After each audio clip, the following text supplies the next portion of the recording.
हाय नमस्कार दोस्तों, कैसे आप सब लोग। स्वागत है आपका अपने चैनल GJ7 ट्यूटोरियल्स पे। मैं मनीष, आपका टीचर, आपका दोस्त, स्वागत करता हूँ आपके अपने चैनल पे। तो आज हम क्लास 11th का पॉलिटिकल साइंस पढ़ेंगे। बुक का नाम है भारत का संविधान, सिद्धांत और व्यवहार। तो चलिए शुरू करते हैं पहला चैप्टर हमारा। तो जैसा कि दोस्तों आप देख रहे हैं कि पहला चैप्टर संविधान क्यों और कैसे, ठीक है।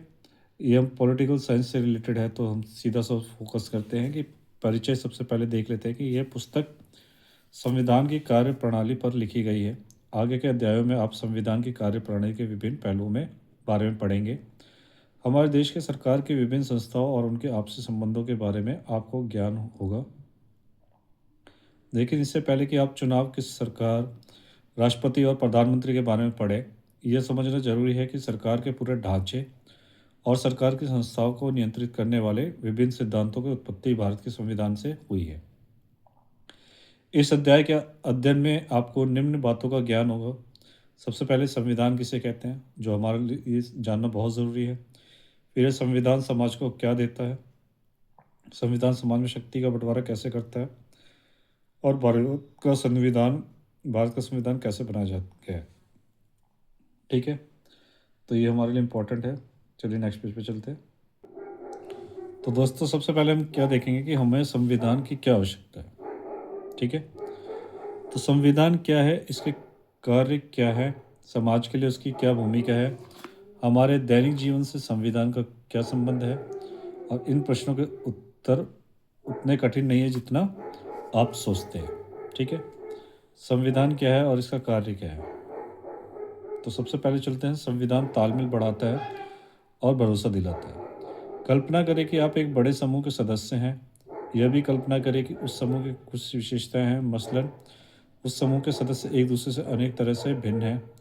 इनका अलग अलग धार्मिक निष्ठाएं हैं। इनमें कुछ हिंदू, कुछ मुसलमान, कुछ ईसाई हैं, और कुछ ऐसे भी हैं जो किसी धर्म को नहीं मानते। वे और आधारों पर भी भिन्न हैं। वे अलग अलग व्यवसाय करते हैं। उनकी भिन्न योग्यताएं हैं, अलग अलग शौक है, और सिनेमा से लेकर किताबों तक उनकी पसंद अलग अलग है। उनमें कुछ धनी तो कुछ गरीब भी है, तो कुछ लोग बूढ़े तो कुछ जवान हैं। कल्पना करें कि ऐसे समूह के सदस्यों के जीवन के विभिन्न पहलुओं को लेकर विवाद है। जैसे किसी व्यक्ति को कितनी संपत्ति रखने की इजाज़त होनी चाहिए, क्या सभी बच्चों को स्कूल भेजना अनिवार्य है, या माता पिता का इसका निर्णय लेने देना चाहिए। इस समूह के को अपनी सुरक्षा के लिए कितना खर्च करना चाहिए, या इसकी जगह उसे बहुत सारे पार्क बनवाना चाहिए। क्या इस समूह को अपने ही कुछ सदस्यों को विरुद्ध भेदभाव कर देना चाहिए। भिन्न भिन्न लोग इनमें से प्रत्येक प्रश्न का अलग अलग उत्तर देंगे। लेकिन अभी इन्हीं भिन्नताओं के बावजूद भी इस समूह को एक साथ रहना है। सदस्य अनेक रूपों में एक दूसरे से आश्रित है। उन्हें एक दूसरे के सहयोग की जरूरत होती है। इस समूह को शांतिपूर्वक एक साथ रहने के लिए क्या चाहिए। लेकिन इस समूह के लोग एक साथ रह सकते हैं यदि वे कुछ बुनियादी नियमों के बारे में सहमत हो जाएं। इस समूह को ऐसे नियम क्यों चाहिए। कल्पना करें कि ऐसे बुनियादी नियमों के अभाव में क्या होगा, और प्रत्येक सदस्य अपने को असुरक्षित महसूस करेगा। क्योंकि इससे पहले मैं आपको थोड़ा सा इस पर एक्सप्लेन कर देता हूँ कि आप जानते हैं कि हमारे भारत में संविधान क्यों ज़रूरी है। क्योंकि हम सभी अलग प्रांतों से हैं, मतलब अलग अलग कम्युनिटी से हैं, अलग अलग सबकी भाषाएं हैं, और सबके एक मत नहीं होता। अब सबको एक मत करने के लिए हम लोग को संविधान बहुत ज़रूरी है, ताकि छोटे बच्चों को स्कूल भेजना, ठीक है, बुजुर्ग की देखभाल से लेके हमें कानून व्यवस्था मानना। क्योंकि अगर कानून व्यवस्था भी ना हो तो हम किसी की नहीं सुनेंगे। तो ये सब ज़रूरी है हमारे लिए। और साथ में ये कार्टून भी समझने ज़रूरी होते हैं कि ये समूह तो बहुत कुछ हमारे गांव लोगों जैसा है। जैसा ये कार्टून में बता रहा है कि गांव में भी क्या है, कि गांव में भी सरपंच होता है और उसकी बात सब मानते हैं। ठीक है, एक मुखिया जो द्वारा कोई भी गांव का फैसला लेना होता है, तो मुखिया द्वारा होता है, उसके कानून जो बनाए गए होते हैं उसी कानून के दायरे में सबको रहना होता है। और यहाँ ये देवी जी क्या कह रही है कि हाँ, यह तो हमारी कॉलोनी जैसा ही है। क्या आपके गांव, शहर या कॉलोनी में भी ऐसा ही समूह है। बिल्कुल, जहाँ भी हम भारत देश में रहते हैं तो हर जगह सेम समूह, सब यहाँ तक कि सब कम्युनिटी में भी एक ही जैसा होता है। ठीक है, उसे यह ना ही मालूम होगा कि समूह के सदस्य एक दूसरे के साथ कैसा बर्ताव करेंगे और किसका किस चीज़ पर अधिकार है। किसी भी समूह को सार्वजनिक रूप से मान्यता प्राप्त कुछ बुनियादी नियमों को आवश्यकता होती है, जिसे समूह के सभी सदस्य जानते हैं, ताकि आपस में एक न्यूनतम समन्वय बना रहे। लेकिन ये नियम केवल पता ही नहीं होने चाहिए, वरन उन्हें लागू भी किया जाना चाहिए। मतलब जो भी नियम है, खाली हमें पता नहीं होना चाहिए, उसको लागू भी करवाना है और मानना भी है। यदि नागरिकों को यह विश्वास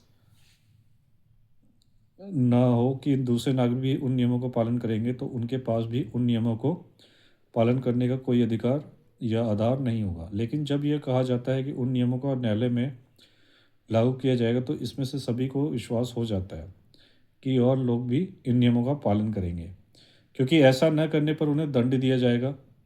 संविधान का पहला काम यह है कि वह बुनियादी नियमों को एक ऐसा समूह उपलब्ध कराए जिससे समाज के सदस्यों में एक न्यूनतम समन्वय और विश्वास बना रहे। खुद करे खुद सीखे। चलिए आइए देखते हैं क्या है कि पुस्तक के इस भाग में दिए गए विचार को अपनी कक्षा में प्रयोग करें। कि आप कक्षा में डिस्कशन कर सकते हैं। पूरी कक्षा वाद विवाद उनके निर्णय पर पहुंचने की कोशिश करें जो इस सत्र में सभी पर लागू होंगे। ये निर्णय निम्नलिखित के बारे में हो सकते हैं। पहला, कक्षा प्रतिनिधि का चुनाव कैसे हो। यह हम एक मॉनिटर को ही चुनना हो तो उसके लिए हम कर सकते हैं। क्या कक्षा प्रतिनिधि पूरी कक्षा की ओर से कौन सा निर्णय ले सकता है। क्या ऐसे भी निर्णय हैं जिन्हें कक्षा प्रतिनिधि पूरी कक्षा से परामर्श किए बिना नहीं ले सकता। यदि और लोग उससे सहमत हों तो आप इसमें और बातें कक्षा के लिए पिकनिक और यात्राओं के लिए पैसे जुटाने की योजना और अपने संसाधनों, ठीक है, तो साझा प्रयोग आदि भी जोड़ सकते हैं। इसका ध्यान रहे कि इसमें वे बातें भी हों जिन पर पहले मतभेद रहा हो। यदि आवश्यक पड़े तो इन निर्णयों को कैसे बदला जाए, इन सभी निर्णय का कागज पर लिख लें और उसे नोटिस बोर्ड पर लगाएं। इन निर्णयों को लेने में आपको किन कठिनाइयों को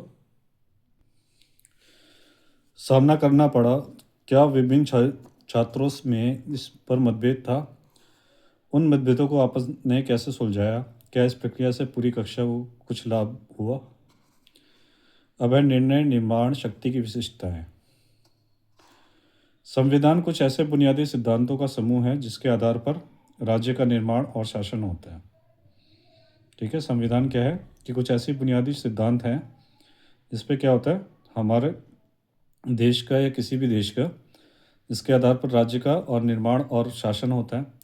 लेकिन ये बुनियादी नियम क्यों हैं और ये ऐसी कौन सी बात है जो उन्हें बुनियादी बना देती है। बुनियादी मतलब शुरुआत और ज़रूरी, ठीक है। पर हाँ, सबसे पहले आपको यह तय करना होगा पड़ेगा कि जिन नियमों के आधार पर समाज का शासन होता है उन्हें बनाएगा कौन। आपको क नियम बनाने की इच्छा है लेकिन दूसरे लोग ख नियम बनाना चाहते हैं, क्योंकि ये क्या होता है कि जब भी घर में भी बात चल रही होती है तो आप कहेंगे रोटी तो आपका भाई कहेगा चावल, ठीक है।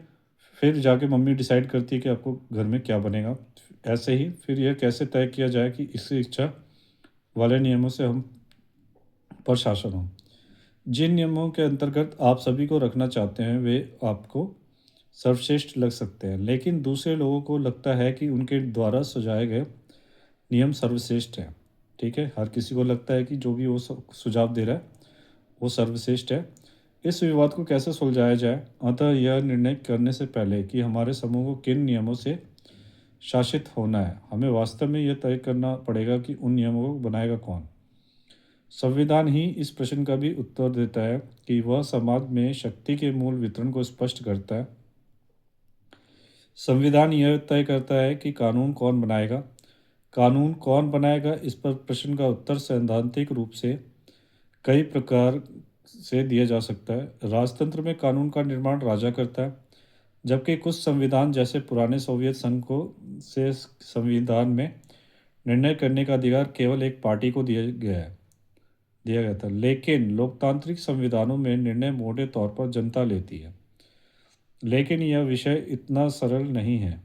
यदि यह मान भी लिया जाए कि जनता निर्णय लेती है, तब भी यह प्रश्न अनुत्तरित रह जाता है कि जनता निर्णय कैसे लेगी, क्योंकि जनता के ऊपर छोड़ा जाता है तो जनता कैसे लेगी ये भी एक प्रश्न रह जाता है। यहाँ कोई कानून बनाने के लिए सभी लोगों का सहमत होना चाहिए। ठीक है।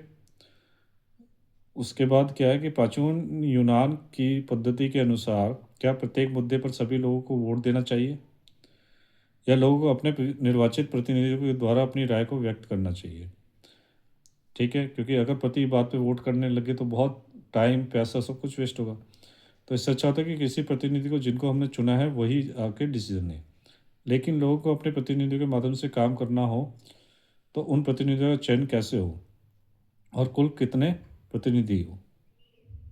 ठीक है। उदाहरण के लिए भारतीय संविधान में यह स्पष्ट किया गया है कि अधिकतर कानून संसद बनाएगी और इस संसद का गठन भी एक विशेष प्रकार से किया जाएगा। ठीक है।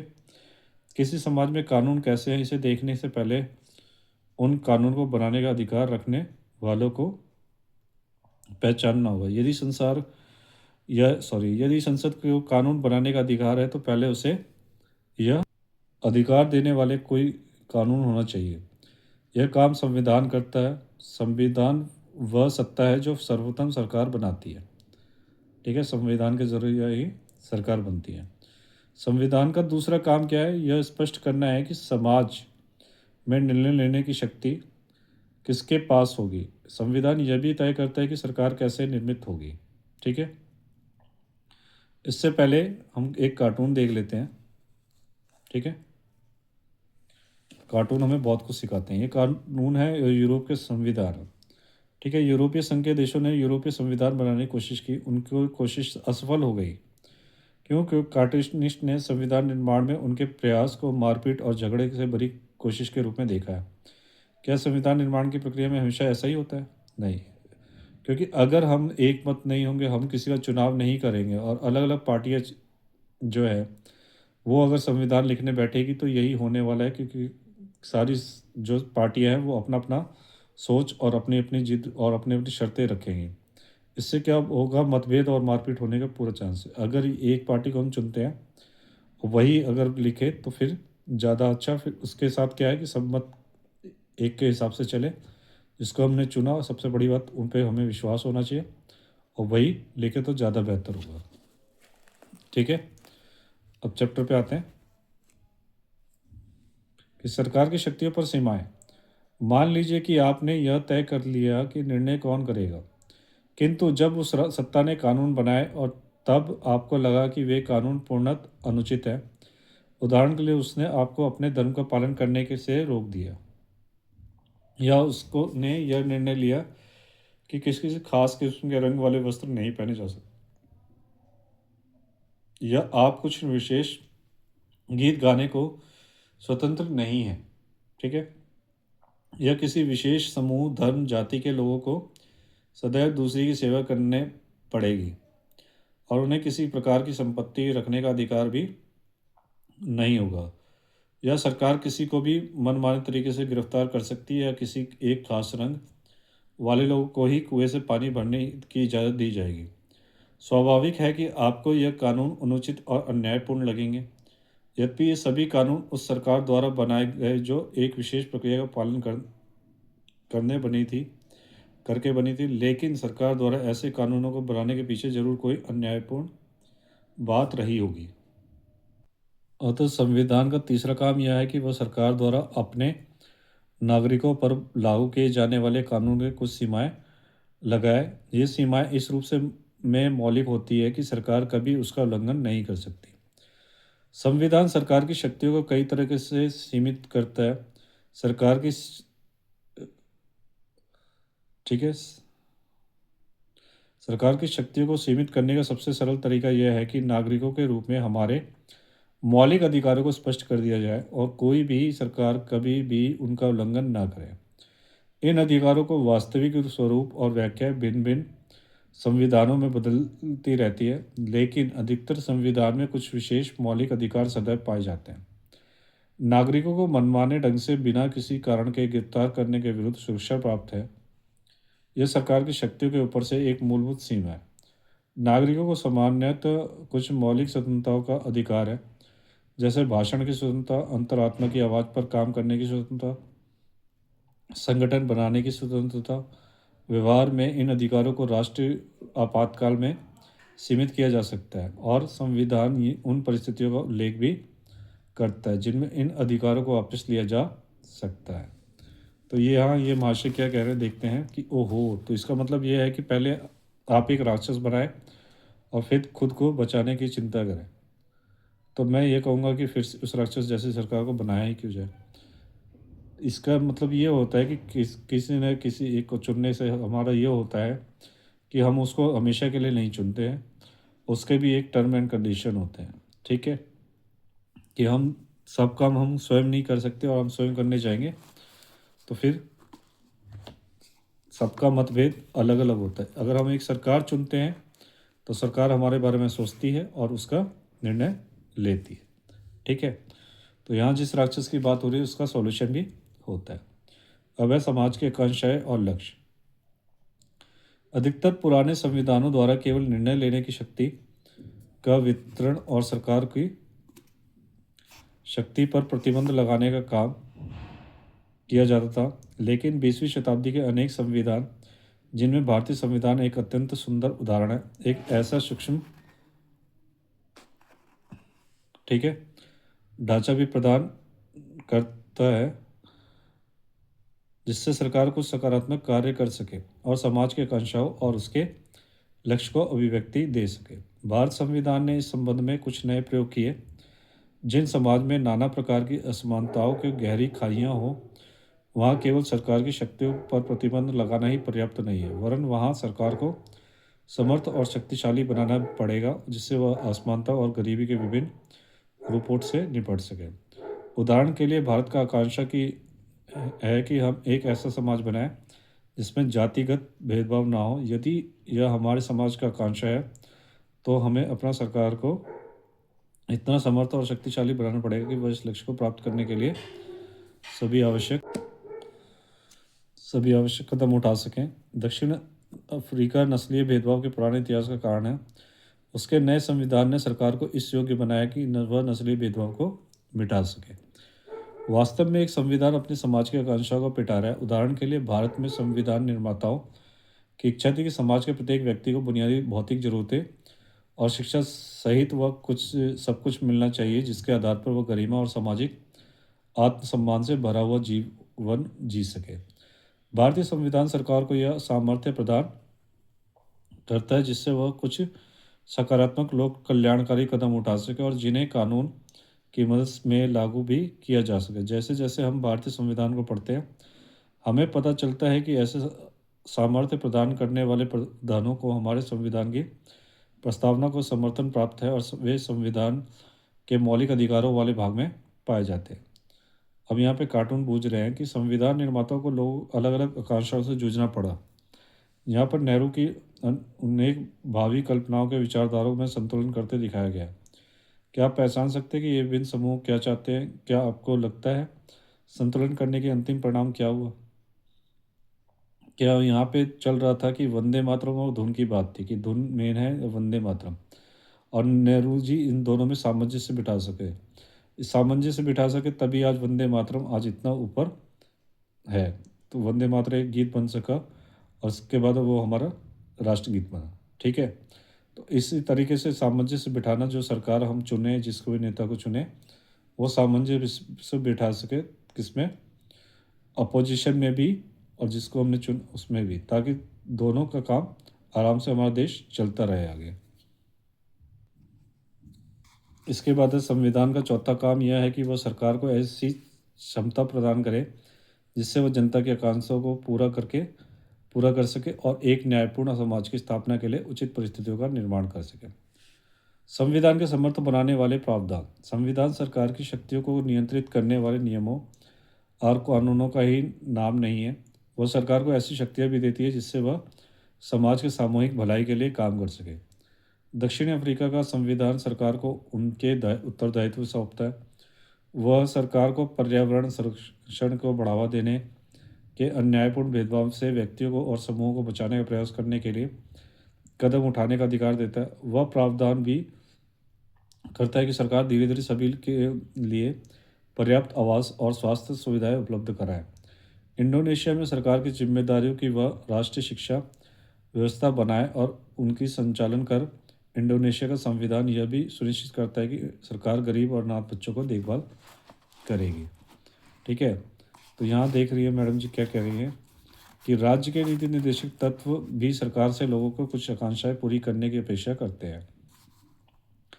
ठीक है, राज्य के नीति निर्देशक तत्व जो होते हैं, जो सरकार चुनते हैं, तो वो क्या करते हैं कि चाहते हैं कि सरकार उसकी मनोकामनाएं पूरी कर सके। तो संविधान में ये सब बातों का ध्यान रखा जाता है कि निचला स्तर, ऊंचा स्तर, हर लोगों का, मिडिल क्लास, अपर क्लास, सबका ध्यान में रख के सब कुछ संविधान में लिखा जाता है। तो संविधान में अच्छी बातें लिखने में क्या जाता है, लेकिन ऐसी ऊंची आकांक्षाओं और लक्ष्यों को लिखने का मतलब क्या है यदि वे लोग के जीवन की बदल ना सके।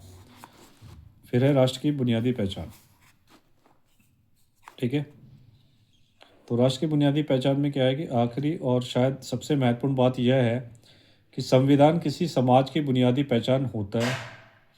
इसका अर्थ यह है कि संविधान के माध्यम से ही किसी समाज की एक सामूहिक इकाई के रूप में पहचान होती है। इस सामूहिक पहचान को बनाने के लिए हमें इस संबंध में कुछ बुनियादी नियमों का सहमत होना पड़ता है कि हम पर शासन कैसा होगा और शासितों में कौन कौन से लोग होंगे। संविधान बनने के पहले हमारी अन्य अनेक प्रकार की पहचान या असमानताएं होती है, लेकिन कुछ बुनियादी नियमों और सिद्धांतों पर सहमत होकर हम अपनी मूलभूत राजनीति की पहचान बनाते हैं।